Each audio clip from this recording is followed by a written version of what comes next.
नमस्कार, मैं भुवनेश बैरागी जागृत इंस्टीट्यूट के ऑनलाइन प्लेटफॉर्म पर आपका एक बार फिर स्वागत करता हूं। और आज जो हम देखने जा रहे हैं, आज हम पढ़ेंगे भूकंप के बारे में, यानी कि आज का हमारा लेक्चर पूरा का पूरा रहेगा भूकंप पर। ठीक है, तो सबसे पहली बात होती है, अगर मैं बात करूं कि भूकंप होता क्या है, भूकंप होता क्या है, सबसे पहली बात तो यही है। सही है ना। देखिए, किसी भी आप टॉपिक को अगर पढ़ रहे होते हैं ना, सबसे पहले बस उस चीज को जानिएगा कि ये है क्या आखिरकार। तो भूकंप को हम देखते हैं, भू यानी होता है भूमि, भू यानी होता है भूमि, और कंप का मतलब होता है कांपना, कांपना। ठीक है, यानी कि भूमि का कंपन करना, भूमि का कंपन करना ही क्या कहलाएगा, भूकंप।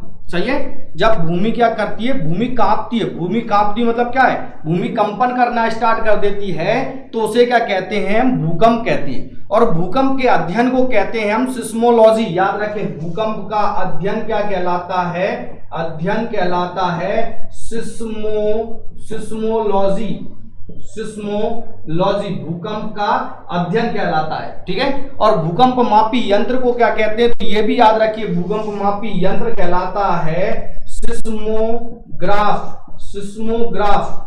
ठीक है, देखिए क्या होता है, कोई भी अध्ययन की शाखा, लॉजी, लॉजी शब्द जहां जुड़े रहेगा वहां मान लीजिए अध्ययन की शाखा है, तो भूकंप मापी अध्ययन की शाखा कहलाती है कौन सी, सिस्मोलॉजी। और ग्राफ का मतलब क्या होता है, कोई पैरामीटर, कोई मापना, ग्राफ यानी कि मापना। तो सिस्मोग्राफ ये भूकंप मापी यंत्र होता है जिसका निर्माण किया था चार्ल्स रिएक्टर ने। ठीक है, चलिए, तो पहली बात ये आती है कि सर भूकंप आता क्यों है। ठीक है ना, पहली बात तो यही आ जाती है कि पृथ्वी पर भूकंप आता ही क्यों है, तो उसका कारण होता है। देखिए, एक और मैं आपको बताता हूं, भूकंप अपने आप में एक बड़ा विस्तृत टॉपिक होता है। ठीक है ना, बहुत बड़ा टॉपिक है। तो इसमें क्या होता है, ये ज्योग्राफी की कुछ घटनाएं हैं जिसमें कोई एक चीज निश्चित नहीं होती है। अभी जैसे भूमि का कांपना भूकंप है, निश्चित रूप से ये किसी दूसरी घटना के कारण कोई और पृथ्वी के अंदर घटना घटित हुई है, जिसके कारण क्या हुआ है कि रिएक्शन का दूसरा जो एक परिवर्तन होगा, है ना, अपोजिट जो रिएक्शन आएगी, उसके कारण क्या पृथ्वी हिली है। यानी कि पृथ्वी के अंदर कुछ ना कुछ ऐसा हुआ होगा जिसके कारण क्या धरातल पर पृथ्वी की जो भूमि है, धरातल जो है पृथ्वी का, ये क्या कांपना स्टार्ट हो चुका है। होता क्या है, इसे हम थोड़े से देखते हैं भूकंप कैसे आता है और क्या होता है कि पृथ्वी क्या है, हमारे पृथ्वी के अंदर कई सारी क्या होती है, प्लेट होती है। ठीक है, मैं आपको पिछला जो मेरे पिछले जो वीडियो है उसमें बता चुका हूं, प्लेट टेक्टोनिक थ्योरी जो होती है। ठीक है ना, उसमें क्या है, हमने देखा था पृथ्वी के जो पृथ्वी का धरातल है ये कई सारी प्लेटों में बटा रहता है, कई सारी छोटी प्लेटें और बड़ी प्लेटें होती है ना। तो जो बड़ी प्लेटें हैं, कुछ प्लेटें जैसे मान लीजिए हम देख लेते हैं, कुछ बड़ी प्लेटें हैं ये। ठीक है ना, इस टाइप से हम कुछ प्लेटों को देख रहे हैं। ठीक है, ये सभी बहुत बड़ी बड़ी प्लेटें हैं। ध्यान रखें, महाद्वीप और देश इन्हीं प्लेटों पर ही तो बने हुए हैं, बड़ी प्लेटों पर। जैसे मान लीजिए उत्तरी अमेरिका एक अलग प्लेट, दक्षिणी अमेरिका एक अलग प्लेट, है ना, और एशिया और यूरोप वाली प्लेट अलग हो जाती है, जिसे हम कहते हैं एशिया और यूरोप संयुक्त रूप से कह देती है यूरेशियन। क्या कह देती है, यूरेशियन, यूरोप और एशिया दोनों। क्योंकि देखिए प्लेट तो एक ही है ना, प्लेट एक है, उस पर दो महाद्वीप देख लिया हमने, यूराल पर्वत से इस तरफ देख लिया हमने पूर्व की तरफ एशिया महाद्वीप, और पश्चिम की तरफ देख लिया हमने कौन सा, पश्चिम की तरफ देखा हमने यूरोप महाद्वीप। तो ये प्लेट एक ही है, तो यूरेशियन प्लेट कहलाई, अफ्रीकन प्लेट कहलाई, है ना, ऑस्ट्रेलियन। तो ये क्या बड़ी बड़ी प्लेट है। अभी इनमें क्या होता है, किसी भी कारण से जब इनमें घर्षण और टकराना हो जाए, क्या हो जाता है, घर्षण, घर्षण पहला कारण, और टकराव, टकराव यानी कि जब प्लेटें एक दूसरे से टकरा जाएं तो क्या होगा, जब बड़ी बड़ी प्लेटें टकराएंगी तो सोचिए क्या होगा, कंपन होगा, भूमि कांपेगी, या फिर घर्षण होगा तो अभी भूमि कांपेगी। ठीक है, अब फिर एक बात आती है कि इन प्लेटों में घर्षण और टकराव होता ही क्यों है। सही है, सबसे बड़ा महत्वपूर्ण प्रश्न यही है। देखिए होता क्या है कि ये जो है, ये जो हम देख रहे हैं प्लेटों को, ये क्या पृथ्वी का ऊपरी धरातल है ना, प्लेटों को हम क्या ऊपरी धरातल के रूप में देख रहे हैं। अगर हम पृथ्वी को देखते हैं तो होता क्या है कि बीच में होता है क्रोड। ठीक है, पृथ्वी का बीच में होता है क्रोड। ठीक है, और फिर होता है एक बड़ा भाग जिसे आप कहते हैं मेंटल, है ना, मेंटल, और इसी में होता है मैग्मा चैम्बर, मैग्मा चैम्बर भी इसी में रहती है, ठीक है। और ये क्या, क्रस्ट, क्रस्ट भूपर्पटी जिससे अपन कहते हैं भूपर्पटी, ठीक है। ये क्या होता है, भूपर्पटी या क्रस्ट होती है सबसे ऊपरी। अभी पृथ्वी का जो केंद्रीय भाग करोड़ होता है ये बहुत अधिक गर्म होता है, ठीक है। क्यों ना हो भाई, पृथ्वी का केंद्रीय भाग है जिस पर सबसे अधिक ताप दाब आता है, दबाव भी सबसे अधिक यही है, तापमान भी सबसे अधिक यही हो जाता है, सही है ना। तो ये क्या होगा, बहुत अधिक क्या होगा, गर्म होगा। गर्म होने के कारण क्या होगा, ये भाग मेल्ट, ऊपरी भाग को हीट देगा। और ये क्या हो गया, यहाँ पर कई सारे मैग्मा चैम्बर बनने का कारण भी क्या होता है, क्योंकि केंद्रीय भाग करोड़ क्या होता है, गर्म होता है। तो यहाँ पर क्या होंगे, कई जगहों पर मैग्मा चैम्बर बन जाएंगे, याद रखें, ठीक है। अब जो मैग्मा चैम्बर बनेंगे यानी कि यहाँ का पूरा धरातल जो अंदर का रहेगा, चट्टान मिट्टी पत्थर कंकड़ सबके सब क्या होगा, मेल्ट हो जाएगा, पिघल जाएगा। पिघलने के बाद में क्या होगा, यहाँ से कुछ तरंगें चलेंगी कहां तक, पृथ्वी के भूपर्पटी के बीच में, ठीक है, जिन्हें हम तरंगों को कहते हैं संवहन, संवहन तरंगे, संवहन तरंगे। ये तरंगे क्या होंगी, इन प्लेटों पर टकराती हैं। ये प्लेट का है, ये प्लेट भूपर्पटी पे ही तो है, सही है ना, ये पूरी प्लेट ही तो है ना, ये पूरी क्या है, भूपर्पटी पर प्लेट है। मान लीजिए कई सारी प्लेट है, ठीक है, जिन्हें हम बड़े रूप में इस टाइप से देखते हैं। जब इन प्लेटों पर मान लीजिए कहीं से भी संवहन तरंगे टकराएंगी तो इन प्लेटों में क्या होगी, एक गति मिलेगी, एक मूवमेंट आएगा। लेकिन वो गति इतनी जल्दी नहीं आएगी कि पता चले कि आपने आज भूकंप पड़ा है और कल गति आ जाए, है ना, ऐसा नहीं होता, बहुत समय लगता है। धीरे धीरे धीरे धीरे प्लेटें एक दूसरे की ओर अग्रसर होती हैं, आगे बढ़ती हैं या फिर दूर हटती हैं। जो घटना होती है बहुत स्लो होती है, ठीक है ना। तो अभी क्या होता है, जैसे ही कोई प्लेट एक से घर्षण यानी कि टकरा कर, है ना, घर्षण करते हुए निकल जाए, रगड़ के निकल जाए, तो अभी क्या होगा, भूकंप आता है। और अगर प्लेट टकराती हैं तो अभी क्या होगा, भूकंप आएगा, यानी कि पृथ्वी कांपेगी, ठीक है। तो ये मूल रूप से कारण होते हैं कि पृथ्वी पर भूकंप आने का कारण क्या है, केंद्रीय भाग करोड़ और संवहन तरंग निकलेंगी और प्लेटों को गति देती है, ठीक है। जिसके कारण क्या होगा, गति के कारण क्या होगा, प्लेटें आपस में घर्षण करेंगी यानी कि रगड़ेंगी, और दूसरा क्या होगा, टकराएंगी, जिसके कारण क्या होगा, पृथ्वी पर भूकंप आते हैं। अभी भूकंप जब आता है, जब ये दो घटनाएं होती है, कौन कौन सी, घर्षण और टकराना, ठीक है ना। तो इससे होता क्या है, इससे देखिए, इससे तीन तरंगें फिर देखते हैं। भूकंप में मूल रूप से तीन तरंगें होती हैं, जिन्हें हम कहते हैं, पहली प्राथमिक तरंग, दूसरी होती है द्वितीय तरंग और तीसरी होती है एल तरंग। सबसे पहली तरंग अगर हम देखते हैं, प्राथमिक तरंग, प्राथमिक तरंग, है ना, प्राइमरी वेव्स जिन्हें कहा जाता है, पी वेव्स भी कहते हैं, प्राइमरी वेव्स भी कहते हैं इन्हें, ठीक है। तो प्राथमिक तरंग क्या होती है, ये सबसे खतरनाक तरंग मानी जाती है एक तरीके से प्राथमिक तरंग भी। क्यों भाई, पृथ्वी के प्रत्येक माध्यम से होकर गुजरेगी। सबसे बड़ी बात तो ये क्या होता है, प्रत्येक माध्यम से गुजरेगी, ठीक है, गुजरेगी। पृथ्वी के क्या होगा, प्रत्येक माध्यम से निकलेगी। माध्यम कौन कौन से होते हैं, ठोस द्रव और गैस, यानी कि पृथ्वी के अंदर जहां चट्टानें होंगी तो चट्टानों के बीच से भी निकल जाती है। द्रव यानी कोई लिक्विड वाला भाग आएगा वहां से भी निकलेगी, और कुछ गैस वाला भाग भी आएगा तो वहां से तो निकलेगी, ठीक है। यानी कि पृथ्वी के हर एक माध्यम से ये तरंग निकलती है, ठीक है। इसकी स्पीड सबसे खतरनाक होती है 8 किलोमीटर प्रति सेकंड। सभी तरंगों में सबसे ज्यादा स्पीड होती है प्राथमिक तरंग की 8 किलोमीटर प्रति सेकंड, 8 किलोमीटर प्रति सेकंड, ठीक है। और देखिए, स्पीड सबसे तेज होगी तो क्या होगा, पृथ्वी के किसी भी स्थान पर सबसे पहले पहुंचेगी। याद रखें, स्पीड सबसे तेज होने का कारण क्या रहेगा, किसी भी स्थान पर सबसे पहले पहुंचेगी, ठीक है, सबसे पहले पहुंचेगी पृथ्वी के किसी भी स्थान पर, है ना। अब डिपेंड करता है कि टकराव या फिर घर्षण कितनी तीव्र हुआ है, ठीक है। भूकंप की तीव्रता किस बात पर निर्भर करती है कि घर्षण जो हुआ है दो प्लेटों में, घर्षण और टकराव कितने बड़े लेवल पर हुआ। अगर मामूली हुआ है तो तरंगें क्या होंगी, ज्यादा लंबी दूरी तय नहीं कर पाएंगी, यानी कि जो भूकंप है कम प्रभावशाली रहेगा। अगर पृथ्वी में घर्षण और टकराव बहुत अधिक लेवल पर हुआ है तो क्या होगा, बहुत लंबी दूरियां तय करेंगी, है ना। देखिए, नेपाल में भूकंप आया था और यहां हमारे भारत में तक इसका इफेक्ट देखने को मिला था। क्यों, भूकंप बड़े लेवल का था, ठीक है।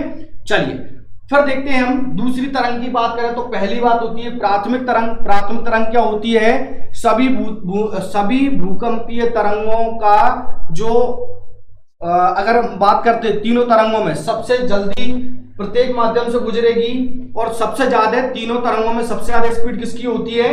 प्राथमिक तरंग की होती है। ठीक है ना। चलिए अब बात आती है, एक बात और है, केवल प्राथमिक तरंग ही ऐसी तरंग है, केवल प्राथमिक तरंग ही ऐसी है जो क्या करती है? पृथ्वी के केंद्रीय भाग से भी गुजर सकती है। याद रखना, अगर प्रश्न आता है कि भूकंपी तरंगों में ऐसी कौन सी तरंग है जो पृथ्वी के केंद्र से भी गुजर सकती है, तो ये कौन सी होती है? केवल प्राथमिक तरंग। कारण होता है पृथ्वी का केंद्रीय भाग क्रोड क्या होता है? कठोर बना हुआ है, निकेल और फेरस का, है ना। पृथ्वी का केंद्रीय भाग क्रोड कैसा है? कठोर होता है। कठोर जब होगा तो हमने देखा है कि कौन सी तरंग है? केवल प्राथमिक तरंग है, तीनों माध्यम से निकलेगी, यानी कि कठोर माध्यम से भी निकलेगी। और साथ में क्या, इसका वेग सबसे अधिक है। जब स्पीड भी बहुत अधिक है, लंबी दूरी तय करने की क्षमता रखती है और प्रत्येक माध्यम से गुजरती, तो पृथ्वी के केंद्रीय भाग से भी निकल सकती है। याद रखें, ठीक है। फिर द्वितीय तरंग होती है जिन्हें हम कहते हैं सेकेंडरी वेव्स या फिर कहते हैं एस वेव्स। ठीक है। दूसरी क्या होती है? द्वितीय तरंग। ठीक है। इसे एस वेव्स भी कहते हैं, एस वेव्स भी कहते हैं, सेकेंडरी वेव्स भी कहते हैं। ये क्या होती हैं? मूल रूप से जो द्वितीय तरंग होती है, सेकेंडरी वेव्स होती है, ये अनुप्रस्थ तरंगें होती हैं। तो सबसे पहली महत्वपूर्ण बात क्या है कि ये क्या होती हैं? अनुप्रस्थ तरंगें होती हैं, अनुप्रस्थ तरंग होती हैं द्वितीय तरंगें। ठीक है। फिर क्या होता है? केवल ठोस माध्यम से निकलेगी। ध्यान रखें, कई बार पेपर में आ चुका है कि भूकंपी तरंगों में ऐसी कौन सी तरंग है जो ठोस माध्यम से, केवल ठोस माध्यम से निकलेगी। भाई पहली तरंग सभी माध्यम से निकलेगी, ठोस, द्रव, गैस, प्रत्येक माध्यम से। लेकिन दूसरी तरंग ऐसी है, केवल दूसरी तरंग कैसी है जो केवल कहां से निकलेगी? ठोस से। ठीक है। केवल ठोस माध्यम से निकलती है, यानी कि बीच में अगर कोई चट्टान वगैरह आ जाएगी तो उसको पार करके ये निकल जाती है। ठीक है। तो हम लिख देते हैं ठोस माध्यम। ठीक है। केवल ठोस माध्यम से ये तरंग निकलती है। ठीक। फिर देखते हैं इसका वेग की अगर बात करें। पहली तरंग जो थी प्राथमिक तरंग, इसका वेग था 8 किलोमीटर प्रति सेकंड और द्वितीय तरंग का वेग हो जाता है 4 किलोमीटर प्रति सेकंड। याद रखें कितना? 4 किलोमीटर प्रति सेकंड। ठीक है। फिर अगर तीसरी तरंग देखें, जिसे कहा जाता है तीसरी तरंग को एल वेव्स, है ना, एल वेव्स। अब इसका नाम बड़ा अजीब है भाई। पहली तो समझ में आती है प्राथमिक, प्राइमरी, पी वेव्स। दूसरी तरंग secondary waves, S waves, L waves. ये नाम कैसा होगा देखते हैं, एल वेव्स। ठीक है। एल वेव्स होता क्या है? एल वेव्स की जो खोज की थी, ये की थी H.D. लव ने। किसने? H.D. लव। ठीक है। इसलिए इसे लव वेव्स भी कहते हैं। याद रखें, लव वेव्स। खोजकर्ता कौन है? H.D. लव, जिसके कारण इसे क्या कहा जाता है? लव वेव्स के नाम से भी जाना जाता है। याद रखें। ठीक है। और ये एग्जाम में आ भी चुका है। एल वेव्स की खोजकर्ता कौन थे? H.D. लव। ठीक है। अब है क्या ये? ठीक है। H.D. लव ने जो खोज की है लव वेव्स की, ये दरअसल है क्या? तो ये धरातलीय या लंबी तरंगों के नाम से भी जानी जाती है। याद रखें, ये क्या होती है? धरातलीय या लंबी तरंगों के नाम से जानी जाती है। ठीक है। इन्हें क्या होता है? धरातलीय तरंगे भी कहते हैं और लंबी तरंगे, लंबी कई सारी लंबाई दूरी को ये तय करती है, इस नाम से भी जानी जाती हैं। ये धरातल तक ही सीमित रह सकती हैं, बस याद रखें। इन्हें क्या कहते हैं? धरातलीय तरंग। क्यों कहते हैं? क्योंकि ये क्या होती है? केवल धरातल, ये पृथ्वी का ऊपरी धरातल भाग है, यहीं तक सीमित रहती है। ठीक है ना। ठीक है। फिर देखते हैं हम अगली बात, ये भी ठोस, द्रव और गैस, यानी कि तीनों माध्यम से निकलेंगी। याद रखें, तीनों माध्यम से गुजरती हैं, तीनों माध्यम से गुजरेंगी। ठीक है। केवल दूसरी तरंगें कैसी होती है? सेकेंडरी वेव्स, जो केवल ठोस माध्यम से गुजरती है, जिसकी स्पीड होती है 4 किलोमीटर प्रति सेकंड। अच्छा, इसकी स्पीड कितनी होती है? ये होती है 1.5 से 3 किलोमीटर पर सेकंड। ठीक है। पहली जो तरंग थी पी वेव्स, प्राइमरी वेव्स यानी प्राथमिक तरंग, इसकी स्पीड थी 8 किलोमीटर प्रति सेकंड, सेकेंडरी की हो जाती है 4 किलोमीटर प्रति सेकंड, और एल वेव्स जो केवल धरातल तक सीमित रहेगी तो इसकी स्पीड होती है 1.5 से लेकर 3 किलोमीटर प्रति सेकंड। ठीक है, ये क्या होती है, प्रत्येक माध्यम से ये भी गुजरेगी, धरातल तक रहती है, और क्या होगा, इसलिए इसे धरातलीय तरंग भी कहा जाता है। ठीक है, चलिए अब इसे थोड़ा सा और देखते हैं। तो हमने 3 तरंगों के विषय में कुछ चर्चा की हुई है, ठीक है ना। अब भूकंप को थोड़ा सा हम एक डायग्राम के माध्यम से भी समझते हैं, ठीक है, कि भाई भूकंप आज मतलब एक्चुअली में है कैसा, होता कैसे, कहां से क्या बनती है तरंगे, कैसे निकलेंगी, ये सब चीजों को एक बार समझने का प्रयास करते हैं। ठीक है, मान लीजिए ये कोई भूभाग है, कोई बड़ा सा भूभाग है, ठीक है, इसको हम कुछ ऐसे डिजाइन कर लेते हैं, ठीक है ना। यहां पर ये धरातल है हमारा, ये हमारा धरातल है। यहां पर देखिए कई सारे पार्टों में है, ये नीचा स्थान है, मान लीजिए ऊंचा स्थान है, यहां पर फिर कुछ ऊंचा नीचा स्थान है ना, ये हमारा धरातल है। इसको हम क्या कह रहे हैं, धरातल कह रहे हैं इसको, ठीक है ना। ये हमारा पूरा का पूरा धरातल के रूप में आप इसे देख रहे हैं। कई जगह पर पानी भी देखने को मिलेगा, कई जगह ऊंचे पहाड़ भी देखने को मिलेंगे, नीचाई भी मिलेगी। यहाँ पर क्या, ये नीचाई है, ये ऊंचे स्थान है। ये क्या है, ये हमने मान लीजिए कि भाई केक को हम काट नहीं देते हैं, है ना, तो ये मान लीजिए हमने जब इसको देख रहे हैं तो ये पृथ्वी का अंदर का वाला भाग रहेगा, ये अंदर वाला भाग रहेगा ना।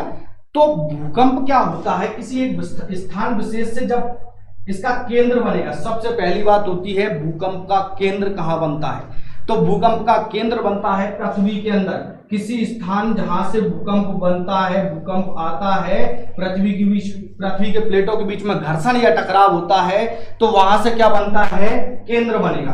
अब वो केंद्र क्या होगा, ऊपर तक जब जाता है, तो ये क्या पृथ्वी का धरातल हो चुका है, ये तरंगे कहां पहुंची, ऊपर, है ना, बिल्कुल 90 डिग्री पर। याद रखें, केंद्र से बिल्कुल 90 डिग्री ऊपर धरातल पर बनेगा इसका अधिकेंद्र। तो यहां हम क्या कह देते हैं इसे, अधिकेंद्र। याद रखें, अधिकेंद्र, केंद्र और अधिकेंद्र, ये कई बार प्रश्न में पूछा गया है कि अधिकेंद्र क्या होता है भूकंप में। तो केंद्र जो होता है पृथ्वी के अंदर बनेगा, ठीक है, और उसके केंद्र से जस्ट 90 डिग्री ऊपर पृथ्वी के धरातल जिस पर हम लोग अपना जीवन व्यतीत कर रहे होते हैं, इसके 90 डिग्री बिल्कुल ऊपर क्या बनेगा, इसका अधिकेंद्र बनता है। ठीक है, पहली बात ये हो जाती है। ठीक है, तो केंद्र और अधिकेंद्र।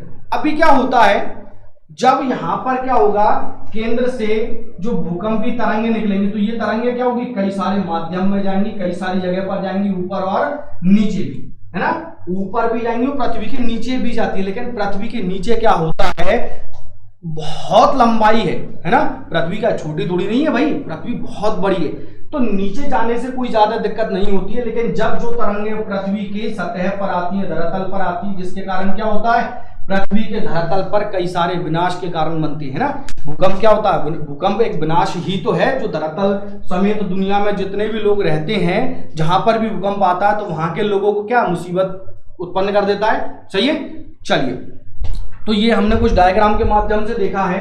ठीक है, अभी बात आती है भूकंप से कई सारे और बातें बनती हैं। जैसे मान लीजिए एक बात आती है कि सभी भूकंपी तरंगों का वेग अधिक घनत्व वाले पदार्थ से गुजरने पर बढ़ जाता है। याद रखें, ये एक बहुत महत्वपूर्ण चीज है, इसे आप बिल्कुल अच्छे से समझ लीजिए। जब भी 3 तरंगे देखी हमने, जब भी कोई भी भूकंपी तरंगे, चाहे वो प्राथमिक तरंग हो, सेकेंडरी तरंग हो, और चाहे वो हो तीसरी वाली, है ना, यानी कि एल वेव्स, जब भी ये तरंगे क्या होती, किसी ठोस अधिक घनत्व यानी क्या होता है, अधिक घनत्व, ठीक है, अधिक घनत्व वाले पदार्थ से गुजरेंगी, यानी क्या होगा, ठोस पदार्थ से गुजरेंगी, यानी क्या, चट्टान। याद रखें, जब भी ये चट्टान वगैरह से गुजरती हैं तो क्या होता है, इनका वेग पहले से ज्यादा बढ़ जाता है ना।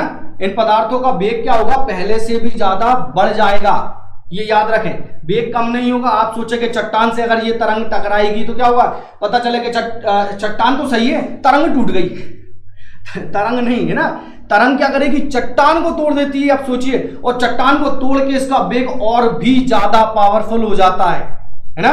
ये कुछ ऐसा होता है, मान लीजिए आप किसी अच्छे खासे पहलवान को पटक देते हैं ना, और अब जब पहलवान को पटक देंगे तो आपका जोश, आपका वेग क्या होगा, पहले से ज्यादा हाई लेवल पर जाएगा, है ना, कि अब तो बस ले आओ 2-4 को और भी, 2-4 पहलवान को भी निपटा देते हैं। ऐसी क्या होती है, तरंग होती है। जब ये किसी चट्टान यानी किसी अधिक घनत्व वाले पदार्थ से गुजरेगी तो उसे वहां से तोड़कर और आगे की ओर और अधिक वेग से बढ़ती है। ठीक है। अच्छा, दूसरी बात ये होती है, सेकेंडरी वेव जो होती है इसे कहा जाता है गौड़ तरंग, गौड़ तरंग के नाम से भी जानी जाती है। और भूकंप केंद्र जो है, भूकंप केंद्र से धरातल के साथ 11,000 किलोमीटर तक, भूकंप केंद्र से धरातल तक, केंद्र मान लीजिए भूकंप का यहां है और यहां कुछ आपका ये क्या है, धरातल, तो भूकंप केंद्र से धरातल तक, ठीक है, 11,000 किलोमीटर तक पी और एस तरंगें पहुंच सकती है। सोचिए, यहां मान लीजिए केंद्र है और ये क्या है, भूकंप का केंद्र यहां पर है और ये धरातल, तो यहां तक अगर 11,000 किलोमीटर की जो लंबाई है वहां तक पी और एस, प्राथमिक और द्वितीय तरंगें पहुंच सकती है। ठीक है। फिर बात आती है एक, ये प्रश्न एक बार कई बार फैक्ट के तौर पर आ चुका है कि समुद्र के अंदर भूकंप को क्या कहा जाता है। अगर समुद्र, भाई भूकंप है ना, भूकंप तो हर जगह आ सकता है, ऐसा थोड़ी धरातल यानी कि हम लोग जहां रह रहे हैं वहीं आता है, समुद्र में भी भूकंप आता है, जिसके कारण क्या होता है, इसे जापान में सुनामी कहा जाता है। ठीक है।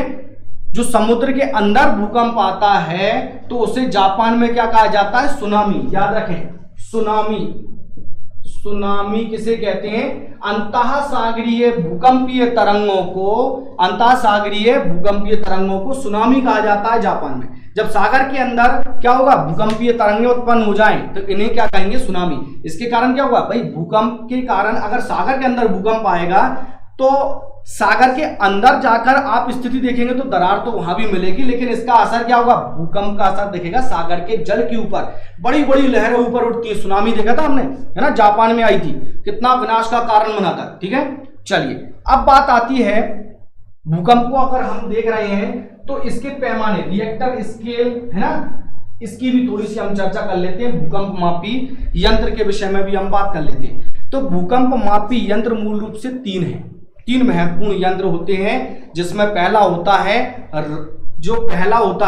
रोसीफेरस, दूसरा होता है मर्केली स्केल और तीसरा होता है Richter scale. Rossi Forel, Mercalli, Richter. तो तीसरे बड़ा महत्वपूर्ण होता है रिएक्टर, इसे रिक्टर स्केल भी कहते हैं, स्केल, रिक्टर स्केल। ठीक है। अब बात आती है, इसका निर्माण जो किया था चार्ल्स रिक्टर ने किया था। किसने किया था, चार्ल्स रिक्टर, जो अमेरिकी वैज्ञानिक थे। ठीक है। और लगभग 1935 समथिंग में इन्होंने, चार्ल्स रिएक्टर ने जो क्या किया था, रिएक्टर स्केल का निर्माण किया था। ठीक है। अब ये स्केल है क्या, इसको समझना बड़ा महत्वपूर्ण होता है। ठीक है। इस स्केल के अकॉर्डिंग ये बताया जाता है कि अगर भूकंप की तीव्रता 2.0 से 3.0 है, 2.0 से 3.0 तक है तो ये हल्का भूकंप माना जाएगा। ठीक है। 2.0 से यानी 2 से 3 पैमाने में 2 से 3 तक की है तो ये कैसा सामान्य भूकंप है, हल्का भूकंप है। हाँ, भूकंप है लेकिन, है ना। अब शक्तिशाली भूकंप किसे कहेंगे, तो अगर स्केल में 6.2 या इससे अधिक तीव्रता वाला भूकंप मिलता है, 6.2 या फिर इससे अधिक तीव्रता वाला भूकंप है तो ये क्या माना जाएगा, शक्तिशाली, शक्तिशाली भूकंप कहलाता है। पहला वाला क्या है, सामान्य भूकंप है, हल्का भूकंप, और दूसरा क्या हो जाता है 6.2 से, अगर पैमाने पर 6.2 से अधिक तीव्रता वाले भूकंप मिलता है तो ये शक्तिशाली भूकंप की श्रेणी में गिना जाता है। ठीक है। और एक बात और बताई कि पिछली इकाई अगली इकाई की तुलना में 10 गुना ज्यादा पावरफुल होती है। याद रखें, पिछली इकाई जो है ना, वो अगली इकाई की तुलना में क्या 10 गुना ज्यादा तीव्र होती है। यानी कि मान लीजिए कि पिछली इकाई से इस बार का भूकंप 1 इकाई बढ़कर आया, 1 यूनिट बढ़कर आया हुआ है, तो पिछली बार से 10 गुना ज्यादा पावरफुल भूकंप है इस बार का। ठीक है। अब बात क्या आती है, चार्ल्स रिएक्टर ने क्या किया, कुछ 10 पैमाने बनाए, रिक्टर स्केल में क्या किया, 10 पैमाने बनाए, जिसमें एक जो पहला पैमाना कहता है ना, अगर हम देखते हैं तो कुछ इस टाइप से बनाए, 1 2 3 4 5 6 7 8 9 और 10। जो पहला वाला, अगर स्केल पर केवल 1 यूनिट आती है, 1 इकाई का भूकंप है, तो 1 इकाई को इन्होंने कुछ इस टाइप से कह दिया है कि ये बहुत हल्का है, बहुत कम, ठीक है, बहुत ही कमजोर भूकंप है, इसका आपको अनुभव भी नहीं हो पाएगा, ठीक है ना। 1 यूनिट का भूकंप है, तीव्रता बहुत कम है ना। अब 2 वाली बात आई, 2 वाली भी आती है, लो भूकंप यानी कि कम की श्रेणी में जाता है। एक होता है बहुत कम, दूसरा होता है कम है ना, दूसरा होता है कम भूकंप है, यानी कि पता तो चला इस बार धरातल पर पता चलेगा, लेकिन कमजोर भूकंप है, इससे कोई बड़ा नुकसान नहीं हुआ। और इतना जापान में ये तो कम वाला भूकंप तो आता ही रहता है ना। जापान वगैरह में क्या होता है, इतना भूकंप तो आता ही रहता है, पर डे लगभग आती रहती है वहां तो भूकंप, सही है ना। तो बहुत कम है, इससे कोई क्षतिग्रस्त नहीं होगा, कोई नुकसान नहीं होता है, ठीक है। अब बात आती है, अगर 3 की बात करते हैं, 3 और 4 दोनों की अगर संयुक्त रूप से बात करें तो ये कहलाता है सामान्य भूकंप, है ना, सामान्य भूकंप कहलाता है, ठीक है। और 5 की बात करूं, 3 4 5 ही मान लीजिए, 3 4 और 5, हालांकि हर यूनिट 10 गुना पावरफुल होती है ना। जैसे 3 से 4 सामान्य की श्रेणी में तो है, लेकिन 3 का भूकंप हल्का रहेगा, 4 का 10 गुना ज्यादा रहेगा, 5 का उससे भी 10 गुना ज्यादा रहेगा। तो यहाँ 5 तक क्या होता है, आपके घरों के जो बर्तन होते हैं, जैसे कि आपके कप, प्लेट, मग्गे, ग्लास, है ना, और मान लीजिए टेबल पर कोई सामान रखा हुआ है, तो क्या होगा, ये गिरना स्टार्ट हो जाएंगे, है ना, बर्तन बजना स्टार्ट हो जाते हैं ऑटोमेटिकली। ये क्या होता है, 5 की तीव्रता, 5 वाली तीव्रता में इतना आप अनुभव कर सकते हैं। और आपको भी अगर आप नॉर्मली देखेंगे तो आपको ऐसा लगेगा कि कुछ कंपन हो रहा है, ठीक है ना, ये यानी कि महसूस कराना हो जाता है, ऐसा नहीं होगा कि बिल्डिंग गिर जाए 5 में, ठीक है ना। फिर बात करें अगर हम 6 एक अच्छी तीव्रता का भूकंप माना जाता है, अच्छी तीव्रता, ठीक है ना, ये अच्छी तीव्रता, यानी कि हाँ तीव्रता अब है, अब नुकसान होने के चांसेस बन सकते हैं, ठीक है। 7वां अगर भूकंप की बात करें, 7, ठीक है, तो 7 में क्या होता है, आपकी सड़कों को नुकसान हो सकता है, सड़क वगैरह जो होती हैं इनमें नुकसान होना स्टार्ट हो जाता है। यानी कि एक ये पैमाना, एक ये मानक तौर पर माना गया है कि भाई तीव्रता इतनी इतनी बढ़ती जाएगी तो धरातल पर इतना कुछ देखने को मिलेगा, है ना। 8 में क्या होगा, 8 में तो ये मान लीजिए बिल्डिंगें गिरना स्टार्ट हो जाती हैं, ठीक है ना। 8 में क्या होगा, भवन वगैरह जो हमारे हैं वो उन्हें नुकसान होना स्टार्ट हो जाता है, ठीक है ना। भवन की कई बार छतें गिर जाती हैं, पूरी बिल्डिंग धराशायी हो जाती है, ठीक है ना। फिर बात आती है 9, अगर तीव्रता 9 है तो ये मान लीजिए ये है खतरनाक कंडीशन, ठीक है, क्या हो जाती है, खतरनाक कंडीशन। और 10 की तो फिर बात ही मत कीजिएगा, 10 में तो क्योंकि बड़ा आउटस्टैंडिंग लेवल होता है, बहुत ज्यादा खतरनाक होती है, एक्स्ट्रा ऑर्डिनरी कहलाता है ये। 10वां क्या कहलाता है, 9वां कहलाता है आउटस्टैंडिंग और 10वां कहलाता है एक्स्ट्रा ऑर्डिनरी, यानी कि बहुत ही ज्यादा खतरनाक भूकंप जिससे बच पाना बड़ा मुश्किल होता है ना। धरातल की जो चीजें होती हैं जैसे बिल्डिंग, भवन वगैरह पूरी धराशायी हो जाती है ना, बहुत ज्यादा खतरनाक होता है। जमीन जो है पूरी तौर से, जहां से जो तरंगें निकलेंगी जमीन को फाड़ के निकल जाती है, ठीक है ना।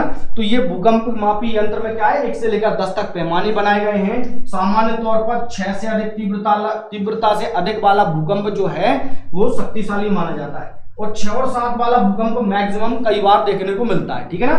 और हमने क्या देखा है, 2 से 3 तीव्रता वाला भूकंप क्या कहलाता है, हल्का भूकंप कहलाता है, ठीक है। तो आज हमने भूकंप के विषय में कुछ महत्वपूर्ण चर्चा की है, और जितना भी जो आपके एग्जाम में पूछा जाता है भूकंप से वो हमने सारा डिस्कस किया हुआ है, ठीक है। आशा करता हूं आपको आज का वीडियो पसंद आया होगा।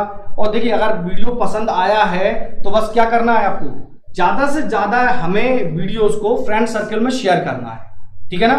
क्या करना है, ज्यादा से ज्यादा वीडियोस को फ्रेंड सर्कल में शेयर करना है, ठीक है, और इसी तरह हमसे जुड़े रहना, ठीक है। वीडियोस को लाइक करना ना भूलें, चैनल को सब्सक्राइब जरूर कर लीजिएगा, जिससे अगला वीडियो जो भी बनेगा वो आप तक पहुंच जाएगा, ठीक है ना। और बहुत जल्द हम कई सारे जो एग्जाम्स होते हैं आपके, चाहे वो कोई भी एग्जाम होते हैं, जैसे MPPSC होता है, SSC होता है, जितने भी जो एग्जाम्स होते हैं उन सबके लिए कई सारे कोर्सेज लाने वाले हैं, तो उन कोर्सेज का लाभ अवश्य रूप से आप उठाएं, ठीक है। Okay, thank you very much दोस्तों, धन्यवाद।